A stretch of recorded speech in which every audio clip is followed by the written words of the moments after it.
የተከበራችሁ የዚህ ቻናል ቤተሰቦች ሰላማችሁ ብዛ በመላው ዓለም ላይ የምትገኙ እንዴት ናቸው? እኔ በስመ አብ ሙቀት እናንተ እንዴት እንዲገለን ነው። እኛ በነገራችን ላይ ጋይሶች ባይዘው ሙቀት ያው ራሳችሁን እየጠበቃችሁ ማለት ነው። በዚሁ አጋጣሚ ቅመሞች እና ቅመማ ቅመሞች እላችኋለሁ ሙቀታቸው በጣም አስቸጋሪ ነው። ዛሬ የመጣሁበት እንግዲህ በጣም የገረመኝ ቪዲዮ ስለነበረ ማለት ነው። እና ከአንዳንድ ልጆች ተሞክሮ ስናይ ሁላችንም እንፈራለን ማለት ነው። በተለይ በስደቱ ዓለም ረዥም ዓመት የተቀመጠ ልጆች ሀገር ገብተን ለምን እንደማንቀመጥ ገብተን ባላገብተንስ ለምን እንደምንመለስ ወልደን ሰንበድ የተለያየ ነገር ስለማይ እና እኔ በጣም እፈራለሁ ማለት ነው። የምር የሰውን ተቀምጦ ማውራት በነገራችን ላይ በጣም ቀላል ነው። እንግዲህ አንዲት እህታችን በሰሞን ቪዲዮዋ በጣም በብዙዎች የተዘዋወረ ቪዲዮ ነበረ ማለት ነው።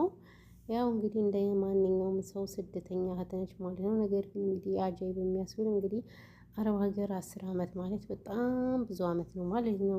እሷ እንግዲህ 10 አመት ተቀምጬ አገባሁኝ ምናምን ብላ ጋዜጠኛ ሁሉ ቀጥራ ምናምን ቪዲዮዋን ያዩ ልጆች በጣም የራሳቸውን ሀሳብ አስተያየት እያንሸራሸሩ ነበረ ማለት ነው። ሁላችንም የራሳችን ሀሳብ ተናግረናል እና እኔ የተረዳሁት ነገር ምን አለ መሰላችሁ? እንደው አረብ ሀገርን የለመደች ሴት አትቀመጥም መንፈስ ነው ሱስ ነው ምናምን ይባላል። እና እኔ ራሱ እንደዛ የሆነው ምናምን እያልኩ እውነት በጣም እፈራለሁ ማለት ነው። ምክንያቱም ይቺ እህታችን አሁን 10 አመት ቀላል አይደለም። ፊቷን አይታችሁታል። ፊቷ በቃ ሜካፕ ተሸፍኖ እንጂ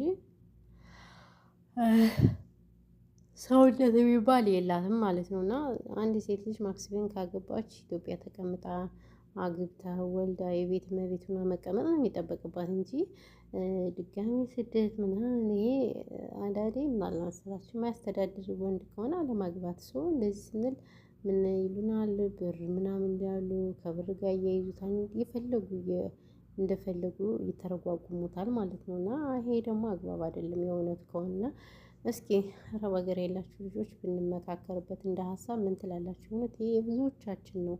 ይቺ ለምሳሌ ይቺ ልጅ ያው ለየት የሚያደርጋት 10 አመት ተቀምጣ የቤተሰብ ቤት ማልሰራችው ምናምን ወይ ራሷ ተቀይራ ከስደት አልቆመች ምናምን ጋዜጠኛ ቀጥራ በሚለው እና ሚዲያ ላይ ስለወጣ ብዙዎች ሀሳብ ሰጡበት እንጂ የብዙዎቻችን ጉድ ራሱ አለ። በነገራችን ላይ ቢወራ የማያልቅ ማለት ነው። ሆዲፍቸው ደብቀን የተቀመጥነው ግን አለ መሰላችሁ አንዳንዴ ለጤናችን ራሱ ቆም ብለን ልናስብ ይገባናል። በነገራችን ላይ የሆነ ሰዓት ከወደቅን በኋላ ማንም ቼክ አያደርገንም። ዛሬ ሲኖረን ስናወጣ ምናምን ሰው ይፈልገናል፣ እኛን ይወደናል፣ ያከብረናል ምናምን እንደዚህ አይነት ነገር አለ እና ያጣን ጊዜ ግን ማንም የገንዘብ ስጋችን ራሱ ቼክ አያደርጉንም። ስለዚህ ለማንኛውም ነገር ጥንቃቄ ልናደርግ ይገባል። ለምናደርጋቸው ነገር እያሰብን ነገ ምን ይዘው እንደሚመጡ ከኋላቸው ምን ይዘው እንደሚመጡ ጥንቃቄ ልናደርግ ይገባል። እና እኔ እቺ ልጅ ስደት በመመለሷ እንደ ሀሳብ በጣም ተሰምቶኛል። ይቅርታ አድርጉልኝና ተሰምቶኛል። ምክንያቱም በጣም ከባድ ነው እውነት ለመናገር እና ያለው ነገር ይሄ ነው። በተረፈ ብቻ ለማንኛውም እንግዲህ ፈጣሪ የምር አላውቅም። አንዳንዴ ሱስ ነው ይሆን ልበል እላለሁ። ይናፍቃል እኮ አንዳንድ ልጆች ምን ይላሉ መሰላችሁ?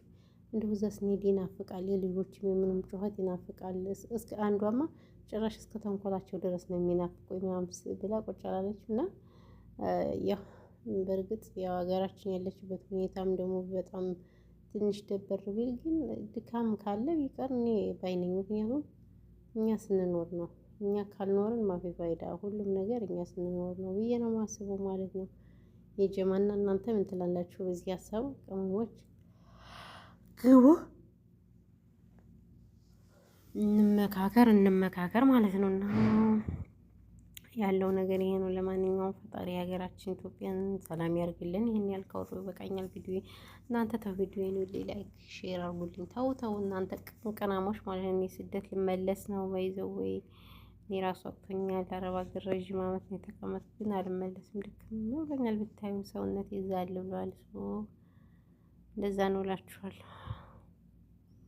በሙቀት አቤት ሙቀቱ ራሱ ቃያላ ነው። አይዋ ውሃ እየጠጣሽ ጎበዝ ሸቃሊት እኮ ጎበዝ ነሽ።